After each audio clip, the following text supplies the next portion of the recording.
Breathing in relaxation and breathing out any anxiety or stress. Now ask your angels to stand beside you. You can call on as many as you wish, one on either side, one in front, one behind, providing an angelic net of protection. So allow yourself to feel their healing presence. Feel the strength, the comfort, that universal energy net of protection, and allow your body to soften more, knowing you are protected and surrounded by angels.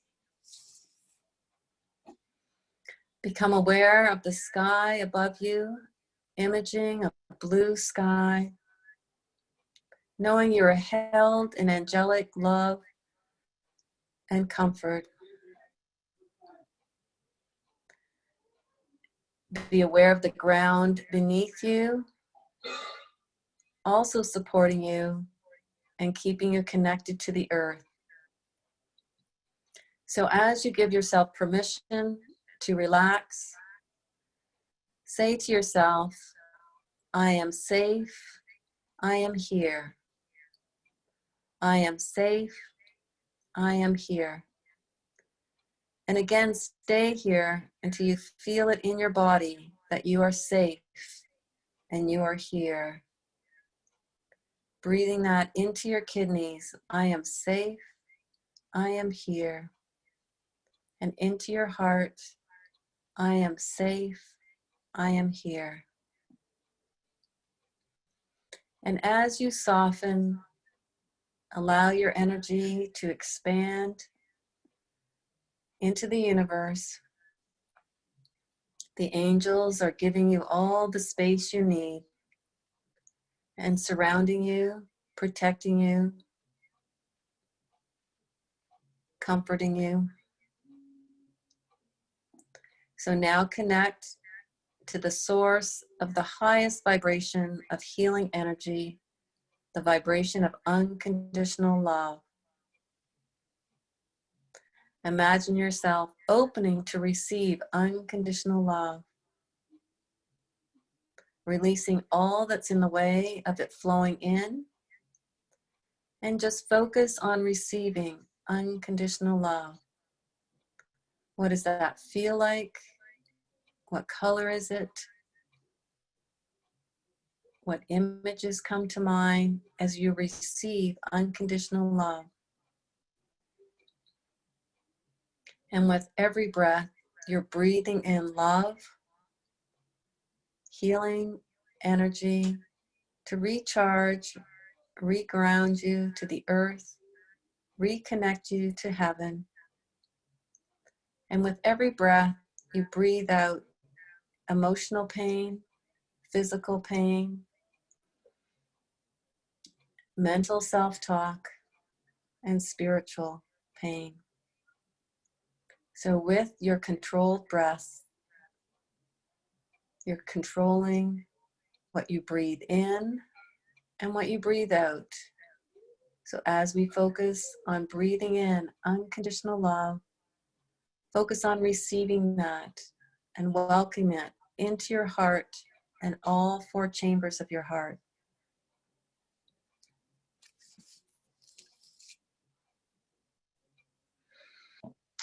And as we come to the end of this meditation, just thank your angels, allowing them to dissolve out of your awareness into the universe, knowing they're always available to help you by asking. So as we separate our energy from the meditation, just hold sacred space in your body and breathing in spiritual alignment, mental clarity, emotional balance, and physical vitality. and coming back to being present in our Healing Touch practice group.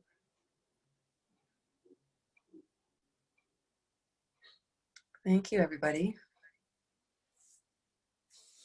That was wonderful. So hopefully everybody's feeling grounded and connected. And so I'd like to introduce Penny. So Penny Burdick and I met through Healing Touch. She's a Healing Touch certified instructor in Washington State, and she organized a level 4 for me in Fort Langley last year, and we had a great group of people. Thank you, Penny. And she's a very talented healer, travels to Nepal, and she's going to share the Tibetan Bowls with us today. And she has a great practice in Washington, and she enjoys this more than she did being a doctor. So not really, but both were good. But we're glad that you're here today. So Penny, can you take it away and just let me know when you need my help, okay? Okay, actually I looked at, I think I'll be able to do it without your helping me. Okay, so, great. From the way I did another call yesterday with a different video, but thinking about help because to actually demonstrate the playing of the bowls to do chakra balancing, I had to use my camera and make a video because the tablet doesn't get the full sound of the bowls, and so you don't get a good experience of it. But when I do it with the camera, you do. So. Yeah. Anyway, and just for what she said, I don't like being a healer better than being a physician. I love it so much more than being a physician. Especially nowadays, you couldn't pay me to go back to Western medicine. Yeah. Fortunately, everybody here knows that, so nobody's hit me up to come work at the hospital. So the Himalayan singing bowls, I go to Nepal. I've been 5 times now to do Healing Touch. And the last time I went, November of last year, I took a friend who had been one of my Healing Touch apprentices, who's a certified practitioner now in Alaska, and she and her partner went with me. And it was her idea that we take this singing bowl class and using the Himalayan bowls for sound healing. And actually, they teach to do it for massage also. So we took a course from a man named Sri Krishna Shahi, who's a 3rd generation singing bowl master. His father and grandfather were also teachers. And he teaches and does healings and gives concerts all over the world. So, and he was just amazing. And the bowls have been made and used in the Himalayan region for thousands of years. And nobody really can say when they started being used, although the first one that's been found in excavations was 5,000 years ago. So, and the hand-hammered bowls, which are what are used for healing sessions, are predominantly made in Nepal. Traditionally, they're an alloy of 7 metals. Each one represents a different celestial body. They're like more than 70% copper, but they also contain tin, iron, silver, gold, lead, and mercury. And the lead and mercury are less than 1%, so it's okay to touch the bowls. And when we do the chakra balancing with them, we use 7 healing bowls, 1 for each chakra. And in the West, where we're very linear thinkers, the notes for the chakras are in the sequence of starting with C at the root chakra and then going D, E, F, G, A, and B at the crown. In Nepal, they don't do it that way. And they said that, they've been doing this a very long time and we've been doing it a very short time, but the Westerners felt like they had to do it linear. And the bowls are not in order according to the scale. They're in the order that works best for them for healing.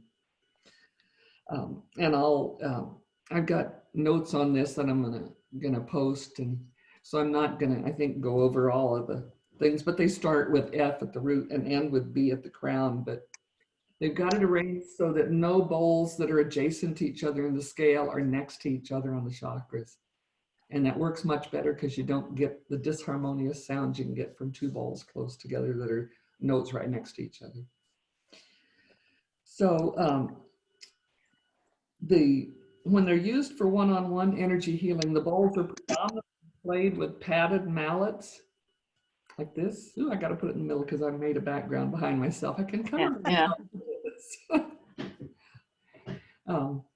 Anyway, the mallets are they're sort of like drumsticks, but the instructor made them, and he actually takes blue jeans and rolls up pieces of them very tightly and then wraps them in red felt. They always use red topped mallets when they play them for healing in Nepal. And they give a more harmonious, softer, deeper tone than what a wooden stick. When they're played for concerts in the US, they're usually, put it right in front of my face. They're usually used, they use leather wrapped wooden sticks. So if any of you've been to hear bowls played or played bowls yourself, this is what they're usually played with in this country. And this one is I may have to get rid of that background, but this one is a D bowl, which in their system is heart chakra. And I'm going to play it with the mallet and then with the stick, just so you can hear the difference of why we use a mallet. So this is with the mallet that we would use for healing.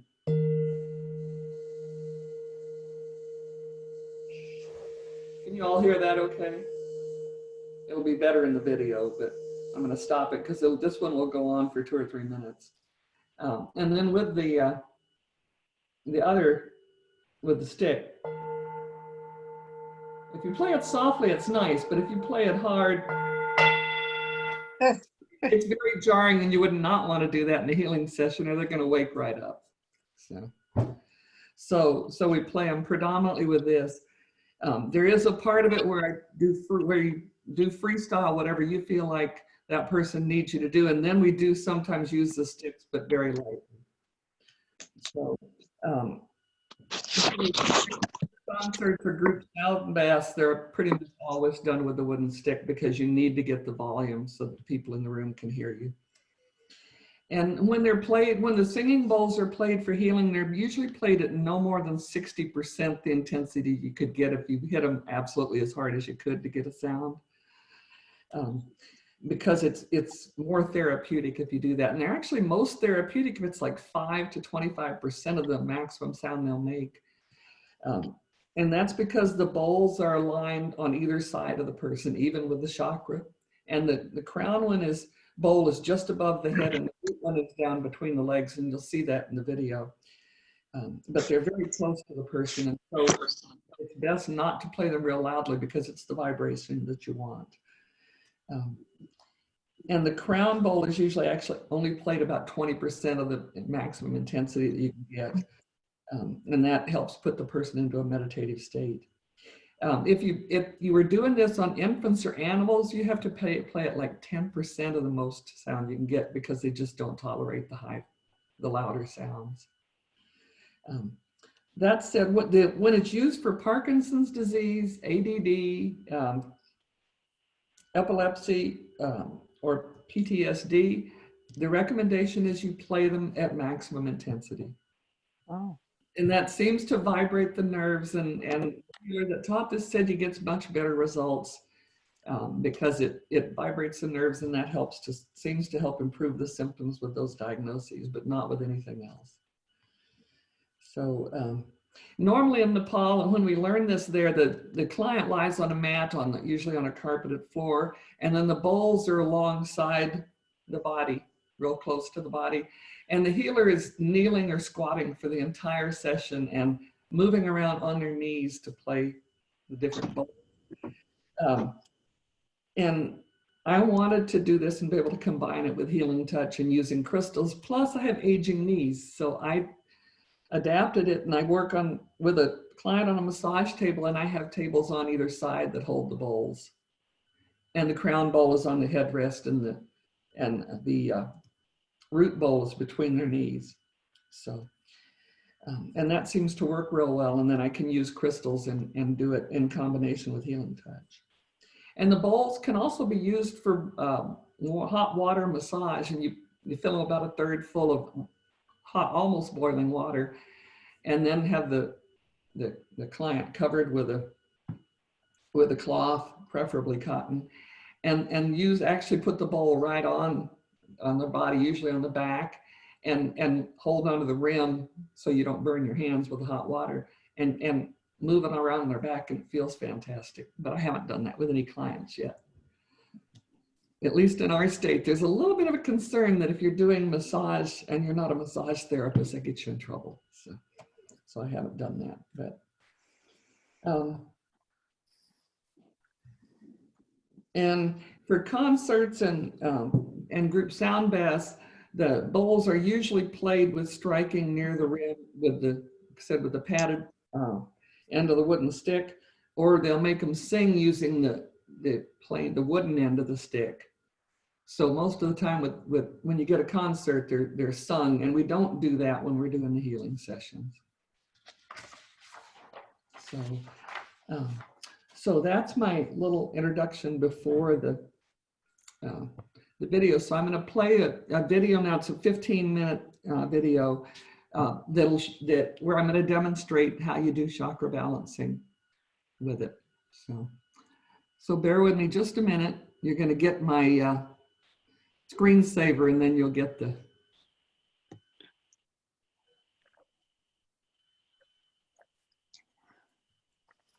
Are they better to go to a speaker view? Yeah, you want to go to the speaker view.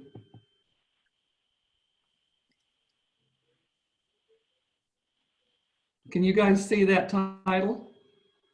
Yep. Yes. Okay. I'm going to demonstrate for you this chakra balancing technique. And this is done in a series of rounds of specific sequences of playing the bowls. The first 7 rounds are playing from the root chakra sequentially up the chakras all the way to the crown. And this is started with a fairly high intensity of playing the bowls, and then each round they're played softer until the 7th round it's very soft. I'm just going to demonstrate this one time because the entire chakra balancing technique takes more time than I have for this video. So start with the root chakra bowl, which is always between the client's legs.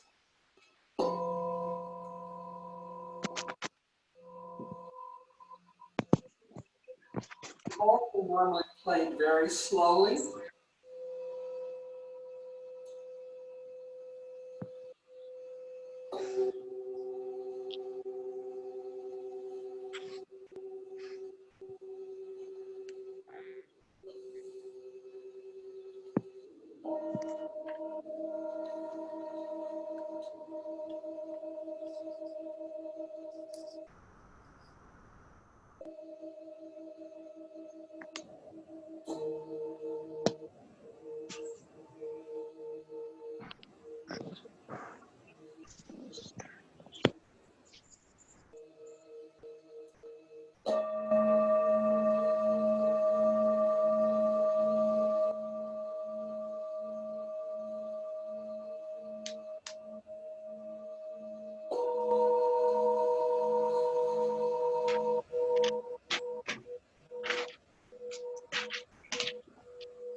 The brow chakra bowl, normally we only play a maximum of 20% intensity.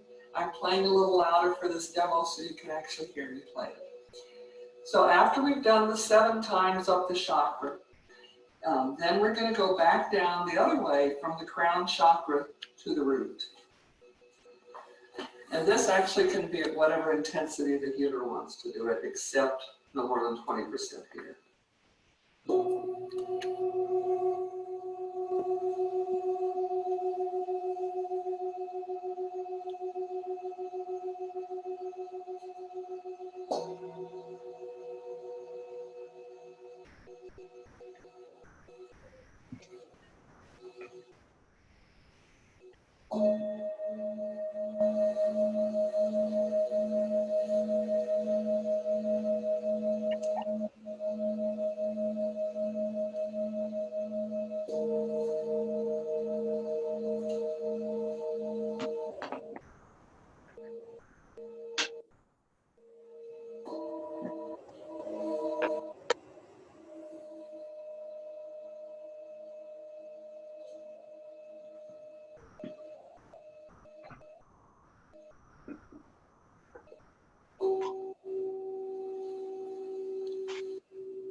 I didn't mention earlier, but I have a pyramid-shaped chakra, shaped crystal over each chakra of stones that are specific for that chakra. And I found that in sessions that the pyramid-shaped stone picks up the vibration of the bowl and helps take it into the chakra. So that's the reason those are positioned where they are. After we've done that, that would have been the 8th round, since we did 7 going up, 1 coming back. Next, we're going to do a series called the quarter moon, half moon, and full moon sequence. And the quarter moon goes with the root chakra, sacral, and heart. So I'll do that first. And then in the half moon, it's root, sacral, heart, throat, and brow. And last, we'll add at the end the throat and the solar plexus. And then I will do that sequence in reverse, full moon, and then half moon, and then quarter moon, but in reverse direction.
I'm doing most of these sequences faster than you would normally do. This is really normally very slow and meditative.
And next round, which is actually the 15th round, since I've abbreviated this, you can play free form. So you do whatever you feel is indicated for that client. And in this, as well as using the mallets, these, we use the leather covered sticks, but these are done much softer than they would be if you're playing for a concert. So I'll just demonstrate that a little bit.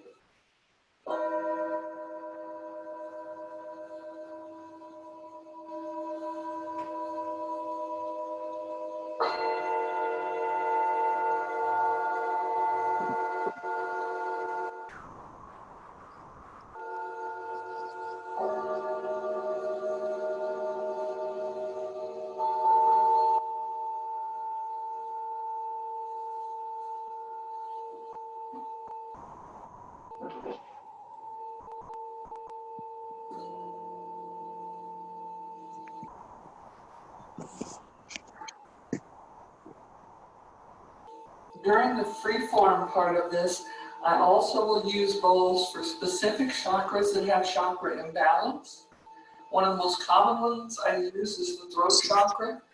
I've done this for people that had tinnitus, ringing in their ears, or that were having problems with strange ear sensations, or with sore throat, or difficulty with feeling like they're expressing themselves clearly. And then when I'm doing it this way, I hold the bowl, start with the bowl right over that chakra. But in the way I was taught in Nepal, you don't put the bowls physically on the body. And if I'm treating it for the ears, I would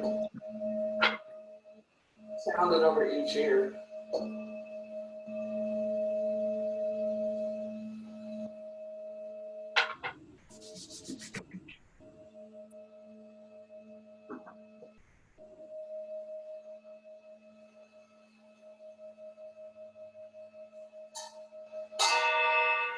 And you're not supposed to hit it to the bowl next to it. Usually in the free-form session, also do some special work with the crown bowl and with the heart bowl.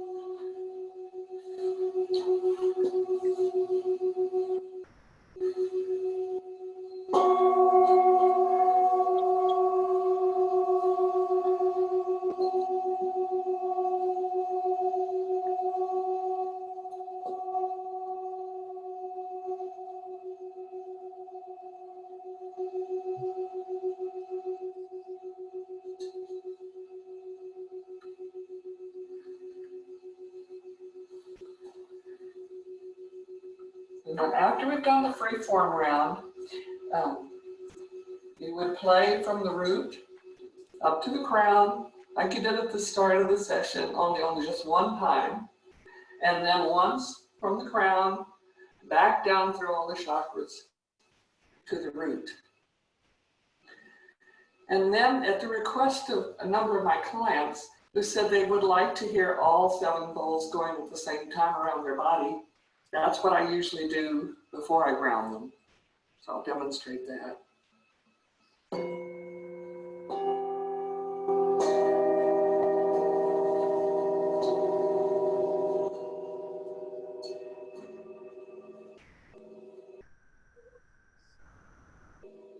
That would be so wonderful. Oh my God.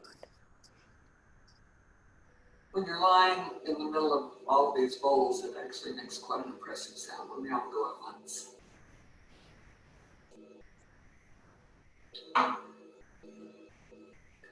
And then I ground the client with the root chakra bowl.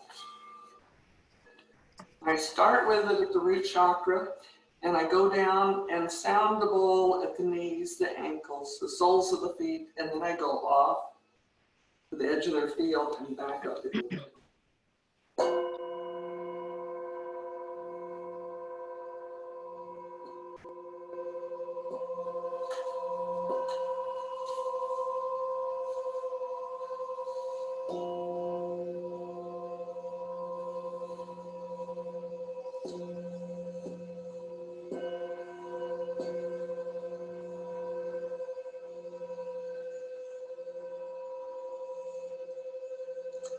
And I actually usually remove the bowl then, because when they're ready to get up, they need to not have this between their legs.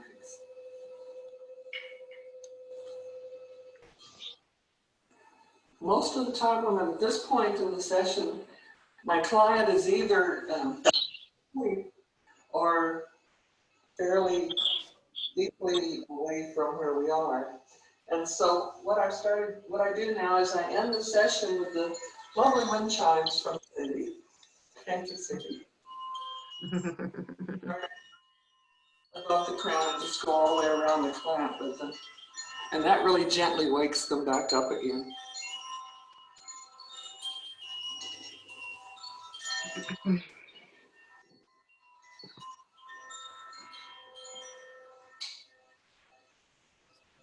And then it's time to get client feedback and offer them some water and get them up off the table. Thank you. Thank you. You're welcome. That's great. I did make one mistake when I did it, but I didn't want to redo the whole video because it was way into it. I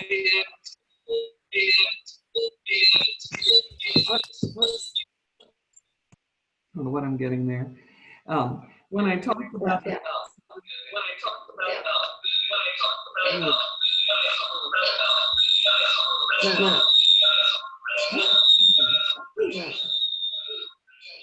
all right, we won't talk about that. Just a minute. Let me just. I gotta get these buttons to work.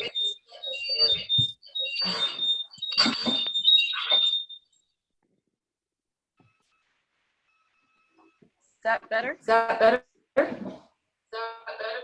Now we're getting an echo off of you.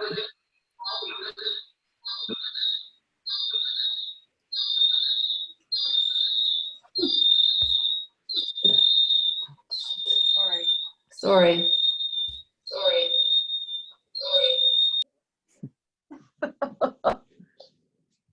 All right. All right. Is that better? Yeah, I hope it's better now. Anyway, when I was talking about doing a quarter moon, half moon, and full moon, when I said half moon, I said that you play the root, sacral, heart, and then I said throat and brow, and it's actually brow and crown. But Okay. yeah, I played them the right way. I just said it the wrong way. You have to make at least one significant mistake when you make a video. Yes, that's for sure. That's for sure. Thank you. Does anybody have any questions? You can unmute yourself if you have a question. I'm just going to check the chat. Penny, I do. It's Pauline. Penny, when you worked on the ear, you said, did you use the